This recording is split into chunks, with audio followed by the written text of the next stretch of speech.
Hello મિત્રો, આજે આપણે 11મું ધોરણ જીવ વિજ્ઞાન એમાં પ્રકરણ નંબર 6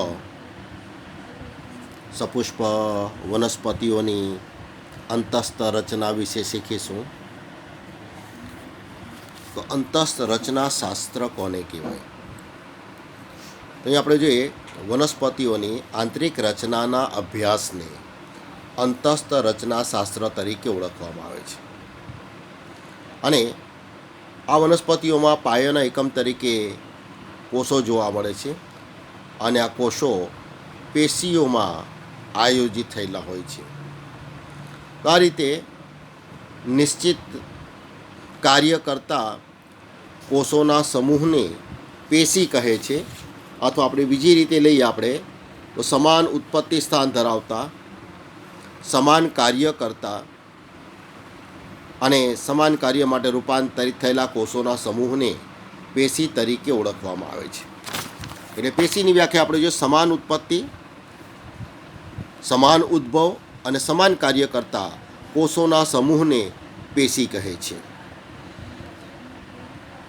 આ વનસ્પતિ પેશી વિભાજનની ક્ષમતા ધરાવે છે કે નહીં તેને આધારે એના બે પ્રકાર પડે છે. જે પેશીના કોષો વિભાજનનો ગુણધર્મ ધરાવતો હોય અથવા વિભાજનની ક્ષમતા ધરાવતા હોય તે પેશીને વર્ધનશીલ પેશી તરીકે ઓળખવામાં આવે છે.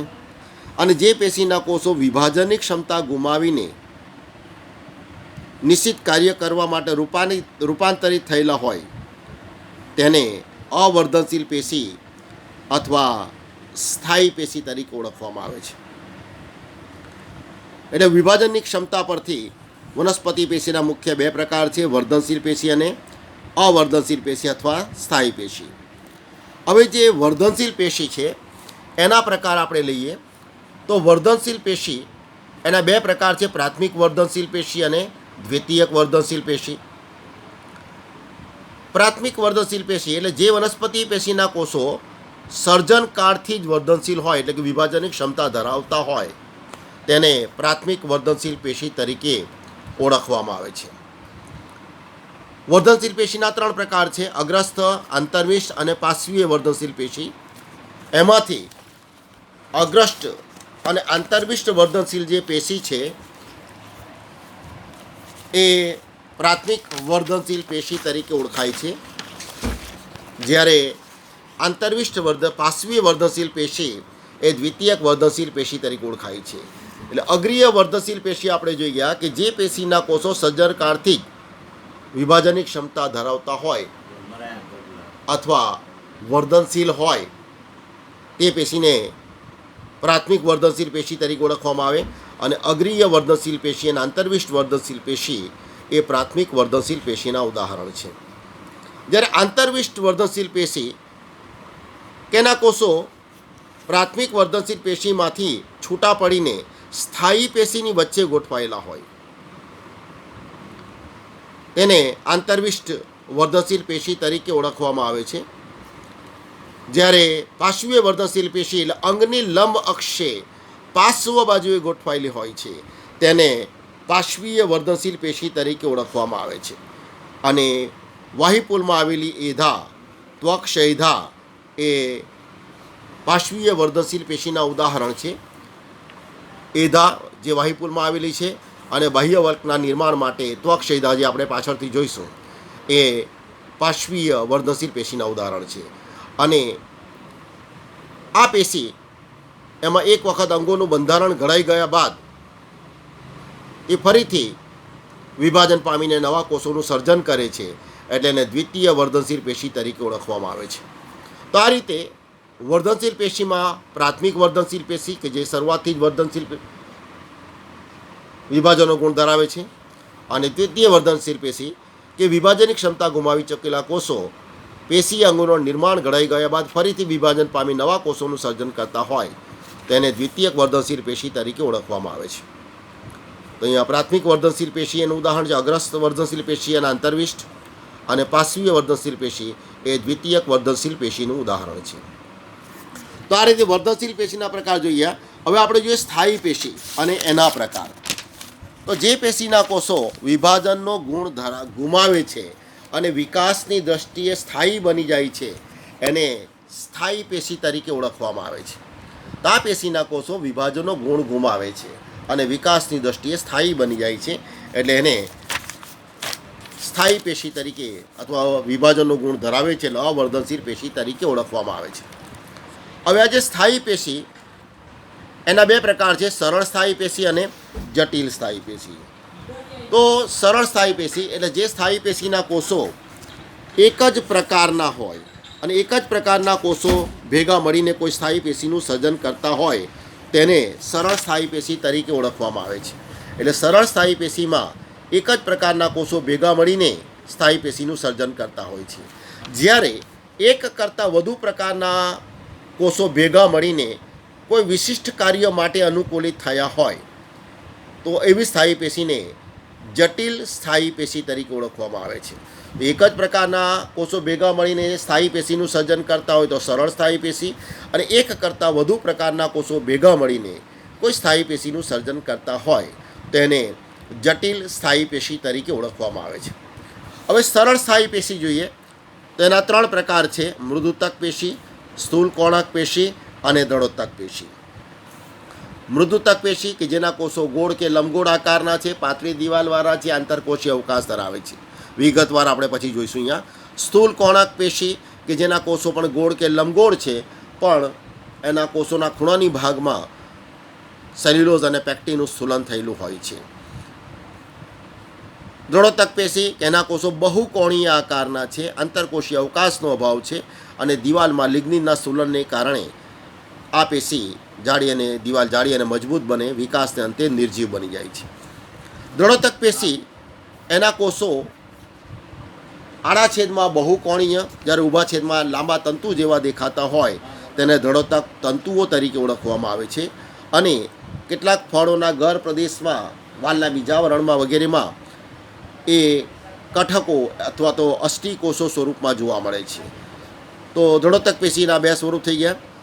હવે જે જટિલ સ્થાયી પેશી છે કે જે એક કરતાં વધુ પ્રકારના કોષો ભેગા મળીને આ સ્થાયી પેશીનું સર્જન કરતા હોય છે, આ જટિલ સ્થાયી પેશીઓ મોટે ભાગે વહનના કાર્ય સાથે સંકળાયેલી છે. આવી વહનના કાર્ય સાથે સંકળાયેલી બે જટિલ સ્થાયી પેશી છે, એક જલવાહક પેશી અને બીજી અનવાહક પેશી. જલવાહક પેશી જે મૂળ દ્વારા શોષાયેલા ક્ષાર અને પાણીનું ઉર્ધ્વ દિશામાં વહન કરે છે, પ્રકાંડ અને પર્ણની દિશામાં. જ્યારે અનવાહક પેશી એ પર્ણએ તૈયાર કરેલા ખોરાકનો અધો દિશામાં વહન કરે છે એટલે એને અનવાહક પેશી તરીકે ઓળખવામાં આવે છે. આ જલવાહક પેશી એના 4 ઘટકો છે. નીચલી કક્ષાની ત્રિઅંગી અને અનાવૃત બીજધારી વનસ્પતિમાં એ જલવાહી નિકી સ્વરૂપમાં હોય છે અથવા એને જલવાહી કોષો તરીકે ઓળખવામાં આવે છે. જ્યારે ઉચ્ચ કક્ષાની આવૃત બીજધારી વનસ્પતિઓમાં આ જલવાહી નિકી જલવાહિનીમાં ફેરવાઈ જાય છે. એ ઉપરાંત જલવાહક પેશી સાથે જો મૃદુતકના કોષો સંકળાયેલા હોય તેને જલવાહક મૃદુતક તરીકે ઓળખવામાં આવે છે. અને જલવાહક પેશીની સાથે જો દળોતક પેશી જે આપણે જોઈ ગયા તંતુ સ્વરૂપમાં, આયામ છેદમાં તંતુ સ્વરૂપમાં હોય તે સ્વરૂપમાં હોય તેને જલવાહક તંતુ તરીકે ઓળખવામાં આવે છે. તો આ રીતે જલવાહક પેશી એના 4 ઘટકો છે, જલવાહી નિકી અથવા જલવાહી કોષો, જલવાહિની અથવા જલવાહિની નલિકા, જલવાહક મૃદુતક અને જલવાહક તંતુઓ.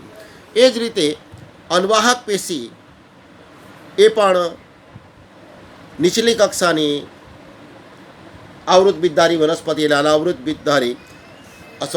બીજધારી અને ત્રિઅંગી વનસ્પતિમાં પ્રાથમિક અનવાહક પેશી સ્વરૂપમાં હોય છે, જેમાં એકની ઉપર એક ગોઠવાયેલા કોષો સ્વરૂપમાં હોય છે, જે ચાલની નલિકા અથવા ચાલની કોષ અથવા આલ્બ્યુમિન કોષ તરીકે ઓળખાય છે. જ્યારે ઉચ્ચ કક્ષાની આવૃત બીજધારી વનસ્પતિમાં ચાલની કોષો ચાલની નલિકાઓમાં ફેરવાઈ જાય છે. એટલે એનો પહેલો ઘટક છે ચાલની નલિકા. ચાલની નલિકાના કાર્યનું સંચાલન એની બાજુમાં આવેલા મૃદુતકીય કોષો દ્વારા થાય છે અને સાથી કોષો તરીકે ઓળખવામાં આવે છે. અને જે રીતે જલવાહક સાથે મૃદુતક અને દળોતક પેશી સંકળાયેલી છે એ રીતે અનવાહક પેશી સાથે સંકળાયેલી મૃદુતક પેશી હોય તેને અનવાહક મૃદુતક તરીકે ઓળખવામાં આવે છે. અને અનવાહક પેશી સાથે સંકળાયેલા દળોતક પેશી હોય તંતુ સ્વરૂપમાં તેને અનવાહક તંતુઓ તરીકે ઓળખવામાં આવે છે.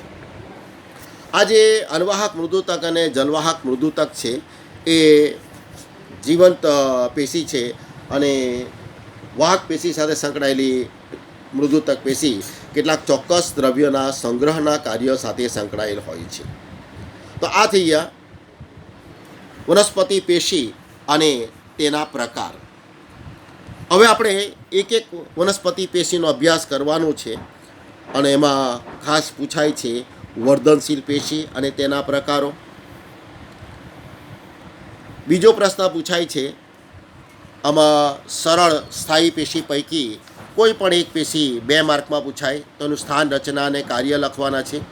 એ ઉપરાંત સ્થૂલકોણક પેશી એ જીવંત છે જ્યારે દળોત્તક પેશી એ નિર્જીવ છે. બંને વનસ્પતિના અંગોને યાંત્રિક મજબૂતાઈ આપવાનું કાર્ય કરે છે. એટલે સ્થૂલકોણક પેશી એને જીવંત યાંત્રિક પેશી તરીકે ઓળખવામાં આવે છે અને દળોત્તક પેશી એને નિર્જીવ યાંત્રિક પેશી તરીકે ઓળખવામાં આવે છે. તો 2 માર્કમાં જીવંત યાંત્રિક પેશી સમજાવો, નિર્જીવ યાંત્રિક પેશી વર્ણવો એ પણ પૂછાય છે, અથવા તફાવત સ્વરૂપે જીવંત યાંત્રિક પેશી અને નિર્જીવ યાંત્રિક પેશી એમાં તફાવત પૂછાય છે. એ ઉપરાંત આ જે જટિલ સ્થાયી પેશી છે એમાં જલવાહક પેશી અથવા અનવાહક પેશી એ 3 થી 4 માર્કમાં પૂછાય છે. વધુ પ્રમાણમાં એમાં અનવાહક પેશી વધારે પૂછાય છે. અને ઉપરાંત વર્ધનશીલ પેશી અને તેના પ્રકારનો પ્રશ્ન પણ પૂછાય છે, જે આપણે હવે પછીના વિડીયોમાં જોઈશું. Thank you.